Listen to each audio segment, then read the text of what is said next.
Olá a todos e sejam bem-vindos de volta! Em mais uma entrada da série Jogos Paraenses, vamos conhecer a história e o portfólio de mais uma produtora daqui de nossa terra. Se trata da Sinestra, fundada por uma equipe de canhotos no dia 12 de 12 de 2012, bem a tempo de assistir ao fim do mundo de acordo com o calendário maia.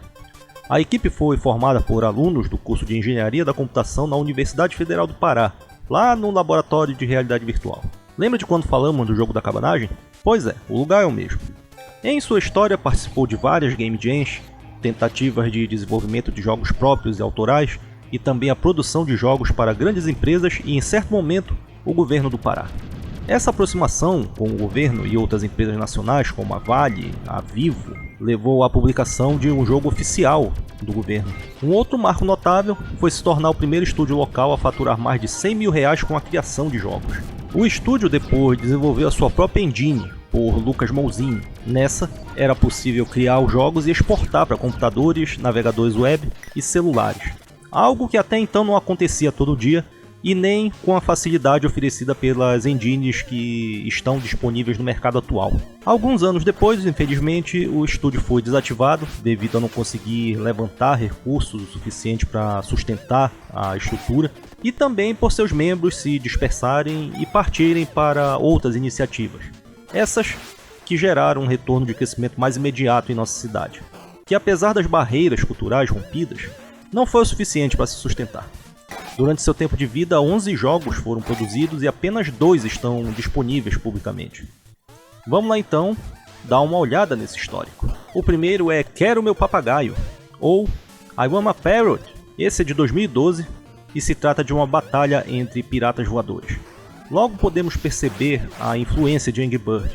É um esquema de olhar, fazer uns cálculos e atirar com um certo ângulo e potência para acertar os alvos que estão em lugares que ficam mais e mais difíceis de alcançar conforme se passa de fase. Acabou o Banquete foi criado na primeira Pará Game Jam em 2013 e se trata de uma ação puzzle. A rainha não ficou nada feliz quando a comida servida para o almoço acabou primeiro que a fome. E lá vai o pobre cozinheiro se aventurar pela floresta atrás de mais alimentação para Sua Alteza. O esquema dos puzzles é o de encontrar o melhor jeito de usar os blocos no meio do caminho para vencer os obstáculos e alcançar os lugares sem perder uma vida com um único toque e voltar até o começo para fazer tudo de novo. O primeiro entre os que podem ser jogados ainda é Calabouço do Android, The Game. Foi lançado em 2013. Tem o mesmo nome e traz o mascote do site de notícias numa corrida infinita. Normalmente nesses jogos, a única coisa que fazemos é desviar dos obstáculos enquanto corremos infinitamente, pois essa parte da corrida é automática e já deu para ver uma grande diferença por aqui. Começa com sua história apresentada numa cutscene em quadrinhos, essa daí ficou muito legal. Aí a correria começa e podemos ver essa moldura de arcade e esses belos gráficos desenhados. O Android começa a correr e quando os obstáculos começam a aparecer, podemos pular e ativar foguetes que retardam a queda. Algo que é muito útil para passar por grupos de inimigos e buracos entre as plataformas. Se necessário, dá para pisar no freio e correr mais devagar, e quando é para se abaixar ele vira uma bolinha estilo Metroid ou Turrican. E por último tem um dash curtinho com um escudo que serve como ataque. Também pegamos itens no meio do caminho que dão direito à transformação de Kaladin, que garante invencibilidade e super velocidade por alguns instantes. E como parte do jogo, podemos ver ali no alto a mais que bem-vinda barra de energia. 3 batidas até o game over, em vez de ser uma só. Em 2013 dá para dizer que esse gênero já estava desgastado e começava a ficar para trás pela falta de novidades. Aqui podemos ver um punhado delas que dão uma cara diferente de verdade para esse estilo de jogo. Muito divertido e surpreendente. Fiquei muito feliz de ver que ele está hospedado no bom e velho Newgrounds. Quem conhece esse site desde o tempo da conexão de escada sabe que é um dos grandes clássicos de toda a internet. Em 2014 aconteceu a Game Boy Jam e deste nasceu The Tale of Kelda. Esse é um dos bons, é nostálgico e segue as configurações do Game Boy com tela de fósforo. O game é uma plataforma 2D onde, em vez de salvar a princesa, nós jogamos com a princesa e ela vai lá salvar o guerreiro que foi sequestrado. Uma inversão de papéis que chamou a atenção e ganhou notoriedade entre os mais queridos dessa Game Boy Jam. Se pesquisar pelo YouTube, irá encontrar gameplays em inglês, espanhol, francês, alemão e polonês.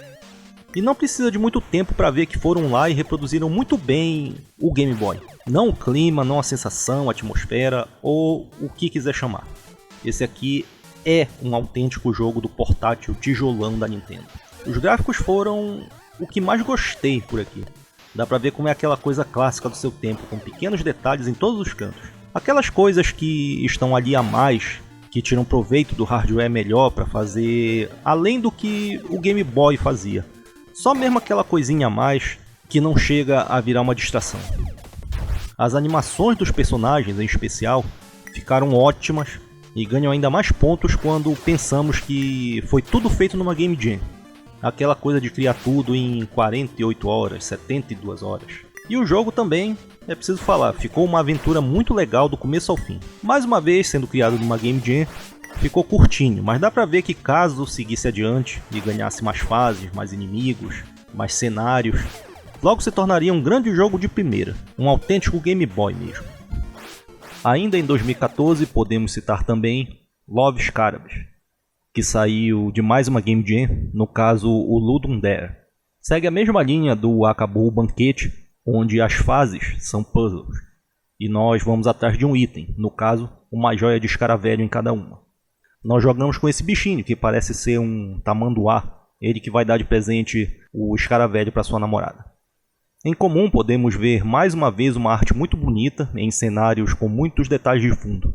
A diferença na jogabilidade entre esse e Banquete é que agora temos um ataque para algumas partes que aparecem os inimigos, e é preciso voltar para a nave depois de pegar a joia lá no final. No canal da Sinesta, cujo link está aí na descrição, tem um making of desse jogo que é bem legal de assistir. Depois deste veio Lambert Jacqueline, foi obra da Global Game Jam 2015. A garota quer ser uma lenhadora, mas seu pai antiquado não permite, e a partir disso começa uma aventura point and click das mais surreais. Infelizmente faz muita falta um tutorial e um indicador mais claro do que tem que ser feito. Esse foi o tema daquele ano, então o jogo fica duplamente prejudicado pela falta dessas duas coisas. Especialmente porque dar um comando errado não tem perdão, e quando fizer, a punição é virar comida do tubarão foguete. Pois é. O problema é que isso vai acontecer tantas vezes que logo vai bater a frustração e pode levar à desistência ainda no comecinho. E quem sabe quantas outras partes de mais nonsense não tem depois dessa parte que tem as pirâmides e os patos. Labirinto da Vivo, de 2015, é um advergame e dessa vez carrega a marca da Vivo, a operadora de celular. Nele controlamos o mascote da companhia, que fiquei sabendo agora que se chama Vivinho, e estamos numa corrida contra o tempo para chegar até a nova loja da sua operadora. No meio do caminho temos que pegar a maior quantidade de moedas que puder e os relógios para ganhar tempo extra e poder completar o passeio. Nesse aqui dá pra ver como eles foram mais longe na estética 8-bits, principalmente nos gráficos do cenário. Space Waste foi um projeto para a Vale Mineradora, também em 2015. É um shooter ou shmup no melhor estilo arcade, onde controlamos a nave responsável pela limpeza da órbita do planeta Terra, isso num futuro distante. Um toque de educação ambiental e uma boa dose de ação com uma mensagem a favor da sustentabilidade. Escolhemos entre 3 naves e com elas vamos fazer a limpeza, que trata de atirar em meteoros e inimigos, no esquema que já conhecemos desde sempre. E a coleta de lixo é feita de acordo com seu tipo. Quando aparecer o lixo de plástico, metal, vidro, papel ou orgânico, tem que ajustar a nave para pegar o tipo certo. A recompensa vem depois na forma de melhorias para sua nave. O jogo foi apresentado num gabinete de flipper que seria muito legal encontrar algum por aí. Poupadim, também em 2015, foi criado para jogar no celular ou tablet e é um educacional. A ideia é que o jogador escolhe algo no começo do jogo e chegue ao final com um din-din bastante para adquiri-lo. E para isso vai aprender a usar a sua mesada através de minijogos em que vamos equilibrar o seu uso com educação, alimentação, saúde e conforto do melhor jeito possível. Claro, procurando não estourar o orçamento. Em 2016, teve o Game de Ofertas MM, feito no estilo Columns para as lojas MM do Paraná, e NFC, o jogo, feito em 2017. Nele nós podemos ver uma interpretação bem simpática do bom e velho Sin City. E com isso, chegamos ao final do vídeo, e como já virou tradição, vamos continuar com o gameplay, enquanto aparece aí na tela a ficha técnica do estúdio. Veja logo aí embaixo na descrição os links para encontrar as páginas e redes e contatos da Synestra, a produtora que foi o capítulo de hoje da série Jogos Paraenses. Não esqueça de curtir, compartilhar e assinar o canal para poder assistir a mais vídeos que logo chegarão por aqui. Aproveita que está aí e siga também o canal História Revista para ver ainda mais conteúdo sobre videogames e mandar a sua ajuda. Esses links estão todos aí na descrição também. Agora fica o agradecimento por vir aqui nos sintonizar novamente. Um abraço a todos e até a próxima.